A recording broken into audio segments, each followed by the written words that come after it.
কুরবানি যে আমরা করি, গরু ছাগল কুরবানি দেই, আমরা তো ফিলিংসই বুঝি না যে আসলে আমরা কি করতেছি, কেন করছি, কার স্মৃতিতে করছি, না করলে কি হতো। তো এটা নিয়ে তো এই যে একটু আগে এক ভাই বলে গেলেন যে এগুলো নিয়ে যে বিভিন্ন মহলে অনেক সমালোচনা, পশু কুরবানি, অমানবিক, এই সেই, এগুলো তো চিন্তারই জায়গা নাই, এগুলো চিন্তার তো জায়গাই নাই আমাদের কাছে। কারণ এখানে সবচেয়ে বড় কথা ছিল নিজের জীবন কুরবানি করা, নিজের জীবনটা কুরবানি করা।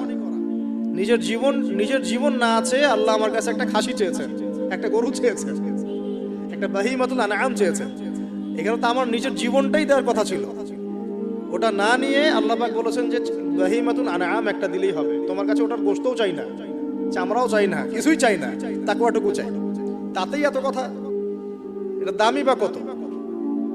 10-15 হাজার, একটা গরুর 50,000, 60,000, 1 লাখ টাকা।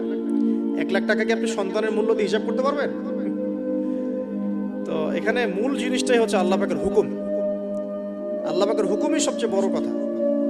আল্লাহ পাকের হুকুমের ফলেই নেকি হয়, অন্য কোনো কাজে নেকি। আল্লাহ পাক হুকুম দিয়েছেন বলেই। একটা এক্সাম্পল দিয়ে যার সামনে যাব। হাজিরা মিনায় রাত কাটাবে না, মিনায় এমনিতে হারাম শরীফে নামাজ পড়লে কত নেকি হয়? 1 রাকাত নামাজ পড়লে 1 লক্ষ নেকি হয়। মানে 1 ওয়াক্ত নামাজ পড়লে 1 লক্ষ ওয়াক্তের নেকি। হারামের কথা বলছে, কাবার কথা বলছে। আর মদিনায় তো 1000। তো কাবা ঘরে নামাজ পড়লে এত নেকি হয়।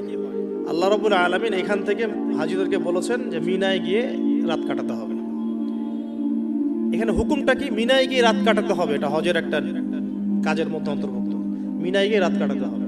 আর কেউ যদি মনে করে যে মিনায় গিয়ে তো নামাজ পড়লে তো 1 লক্ষ রাকাত নেকি নাই, হারাম শরীফে নামাজ পড়লে 1 ওয়াক্ত পড়লে 1 লক্ষ ওয়াক্তের নেকি হয়, তা আমি হারামেই থেকে যাই, মিনায় যাব না, ও কি নেকি পাবে না? ওর হজই হবে না। এখানে নেকিটা বড় কথা না, বড় কথাটা কি? আল্লাহর হুকুম। আল্লাহ পাকের হুকুমের পিছনে কি নেকি আছে এটা আমি সংখ্যা দিয়ে কাউন্ট করতে পারবো না। আল্লাহ পাক হুকুম দিয়েছেন মানে সেখানে ইনফিনিটিভ নেকি আছে, ওটা 1 লক্ষ, 2 লক্ষ, 5 লক্ষ দিয়ে হিসাব করা যাবে না। এখানে কেন কুরবানি করছি? আল্লাহর হুকুম। যুক্তি বিজ্ঞান দর্শন খোঁজার দরকার নেই তো। তো এবার আল্লাহ রাব্বুল আলামিন কিভাবে বলছেন কোরআনে? আল্লাহ পাক বলছেন, ইব্রাহিম আলাইহিস সালাম বলেন, ইন্নী যাহিবুন ইলা রাব্বি সায়াহদিন, আমি চললাম আমার রবের পথে, তিনি আমাকে পথ দেখাবেন। এই আয়াতটা খুবই মনে শান্তিদায়ক আয়াত। জীবনে অনেক কিছু হয়ে যাবে, কিন্তু এই আয়াতটা যদি তেলাওয়াত করতে পারেন ভিতরে ভিতরে, আল্লাহকে পাবেন। ইন্নী যাহিবুন ইলা রাব্বি সায়াহদিন, আমি ছুটলাম, আমি চললাম আমার রবের দিকে, তিনি আমাকে পথ দেখাবেন। রব্বি হাবলি মিনাস সালিহিন, আল্লাহ আমাকে সুসন্তান দান করুন, সালেহীন সন্তান দান করুন। ফাবাশশারনাহু বিগুলামিন হালিম, আল্লাহ বলছেন আমি তাকে সহনশীল সন্তান দান করলাম, সহনশীল সন্তান দান করলাম। এবার ফালাম্মা বালাগা মাআহু সা'য়া, এবার যখন বাচ্চাটা বাবার সাথে দৌড়াদৌড়ি করা শিখলো, মানে এই যে 10, 12, 14 বছর বয়স, এই সময় বাচ্চাগুলো আরো বেশি আকর্ষণীয় হয়। শেষ বয়সের বাচ্চা, এত দোয়া করার পরে একটাই বাচ্চা, একটাই ছেলে, শেষ বয়সের, কেবল বড় হচ্ছে, বাবার সাথে মানে দৌড়াদৌড়ি করতে শিখছে, সন্তানের প্রতি বাবার ভালোবাসা আরো গাঢ় হচ্ছে। আল্লাহ পাক তখনই পরীক্ষা নিলেন, যাতে দেখতে চান আল্লাহ পাক আমার ভালোবাসা বেশি না তোমার সন্তানের প্রতি ভালোবাসা বেশি। সন্তানকে পেয়ে আবার আমাকে ভুলে যাওনি তো? সুবহানাল্লাহ, সুবহানাল্লাহ। এবার ফালাম্মা বালাগা মাআহু সা'য়া, যখন সন্তান ছোটাছুটি করা শুরু করলো, দৌড়াদৌড়ি করতে শিখলো, ক্বালা ইয়া বুনাই, ইব্রাহিম আলাইহিস সালাম বলছেন, হে আমার সন্তান, ইন্নী আরা ফিল মানামি আন্নী আযবাহুকা, আমি আমার স্বপ্নে দেখেছি আমি তোমাকে জবাই করছি। এই কথাটা কিন্তু তিনি গিয়েই তাকে বলেন নাই, তিনি সন্তানকে নিয়ে হাঁটছেন হাঁটছেন হাঁটছেন, কাবাঘর থেকে প্রায় 8 কিলোমিটার দূরে চলে গেছেন, যেখানে কুরবানি করি মিনা প্রান্তরে, 8 কিলোমিটার দূরে চলে গেছেন। সেখানে গিয়ে তিনি বলছেন যে বাবা আমি স্বপ্ন দেখেছি আমি তোমাকে জবাই করছি।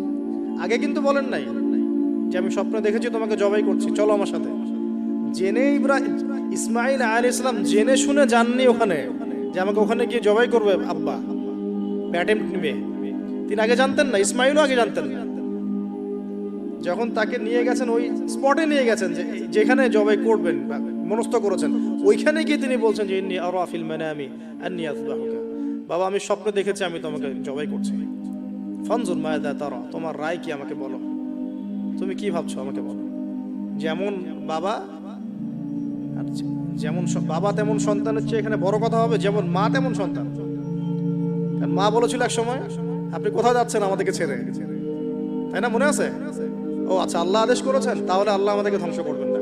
ঠিক ওই রকম মায়ের গর্ভ থেকে এই সন্তান যে বলছে যে ইয়া বাতি, হে আমার আব্বা, ইফআল মা তুমার, আপনি করেন, আপনাকে যে আদেশ করেছে আল্লাহ পাক আপনি সেটাই করেন। সাতাজিদুনি ইনশাআল্লাহু মিনাস সাবিরিন, ইনশাআল্লাহ আপনি আমাকে ধৈর্যশীল পাবেন।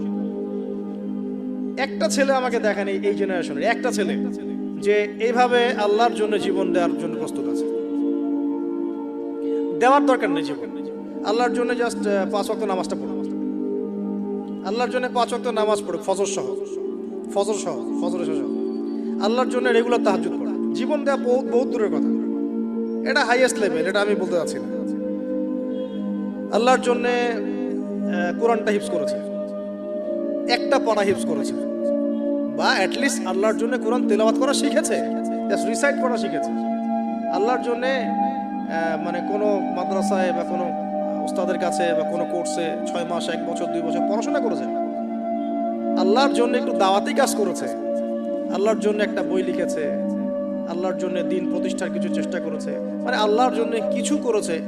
এই এখনকার যে হিউজ জেনারেশনটা আছে, লাখ লাখ কোটি কোটি ছেলে মেয়ে, এখান থেকে আপনি আমাকে 5% ছেলে মেয়ে দেন, ইনশাল্লাহ দিন কায়েম করে দিব বাংলাদেশ। ইনশাল্লাহ 5% দেন, খালি খুঁজে বের করে প্রত্যেকটা ঘরে ঘরে একটা করে এরকম ছেলে আছে নাকি যে বলতে পারে যে ইয়া আবাতি ফাআল মা তুমার সাতাজিদুনি ইনশাআল্লাহু মিনাস সাবিরিন। কি শিক্ষা মা দিয়েছেন ছেলে সন্তানকে, কি শিক্ষা মা দিয়েছেন সন্তানকে, কি শিক্ষা মা দিয়েছেন সন্তানকে।